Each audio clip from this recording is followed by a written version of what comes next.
Hi, this is Eric Daw from OmniFit, and today I have an extra special guest, not just a PT, but a geriatric PT, and her name is Dr. Serena. We'll say Serena, Dr. Serena. Dr. Serena, thank you so much for coming, and can you just give us a little intro about who you are and what you do? Yeah, definitely. Thank you for having me here. And so my name is Serena. I'm a physical therapist. And so I mostly work with the older adult population, 50 to 60 and beyond. And currently I'm working at a senior living facility. So we have people that are kind of in this community. Some of them are pretty independent, whereas others need a little bit more help. And so kind of work with these people and addressing different things that they might need help with, such as pain or weakness, maybe, arthritis or fall prevention. So a wide variety of different diagnoses that I work with.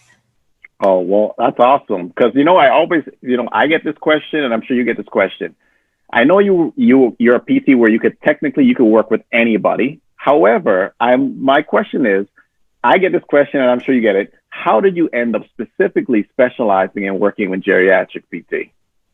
So when I was in school, we have 3 clinical rotations that we do. And so one of them was at a skilled nursing facility. And so that was working with mostly older adults. And I really enjoyed just working with that population. And so when I graduated school, I started, working in that setting.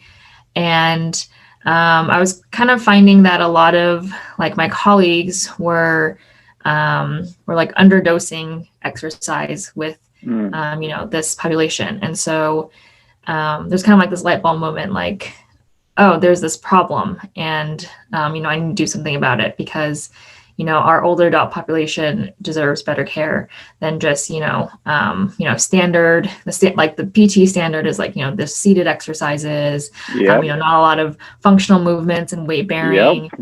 And not really challenging these patients to their full potential, and so that really kind of inspired me to want to keep going down this route and really advocate for the older adult population. Well, that's an awesome answer because in many ways that sounds, even though I'm not a PT specifically, your reasoning for why you got into it sounds very similar to me because I also noticed the same thing.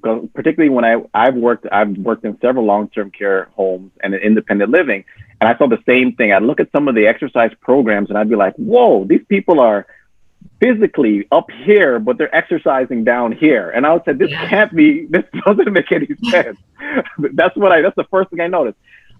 So you mentioned in regards to some of the reasons why people may come and see you. You mentioned arthritis. You mentioned fall prevention. What would you say are some of the most common things that a senior would see you for? What would you say are some of the most common ones?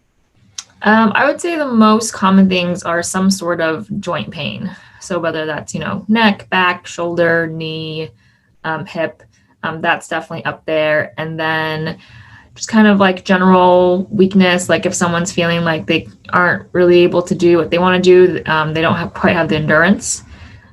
So wanting to kind of take a more proactive approach on their mobility before, they have a fall or they continue to decline that way. So addressing that. I would say those are kind of the 2 most common. And then we do have, some people coming in pre or post surgery, usually some sort of joint replacement surgery for rehab before and rehab after. Well, I must say, just in terms of looking at some of your content on Instagram in particular, I really was interested in some of the fall prevention exercise and drills, which I thought are great.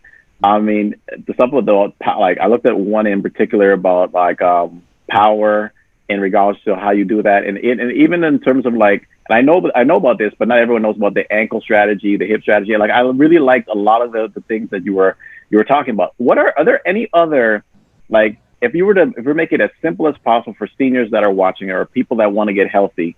What would you say are some of the most, maybe 1 or 2 or even 3 practical steps that seniors can initially do in terms of, their health? Yeah. So number one, I would say is just to keep moving, and in whatever capacity that is for you. So, if you love to walk or bike, if you love to do Zumba or, whatever it is that really motivates you and makes you happy while you're moving, and that'll be different for everyone. So kind of finding that and keep doing that. And then the other thing I would say is in terms of like balance, something very simple to do is, just practicing standing on one leg. And that can be, just by a kitchen counter.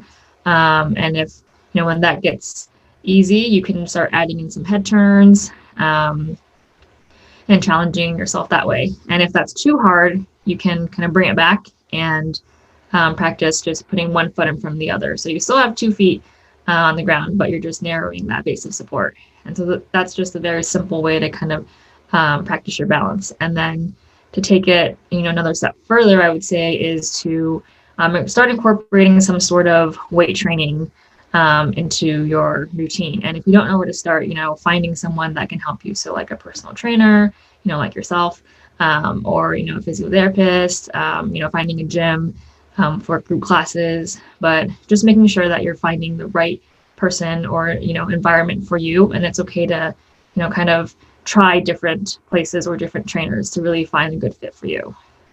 Oh, I mean, that's awesome advice. I mean, you covered a lot in that, and I think that was awesome advice, honestly.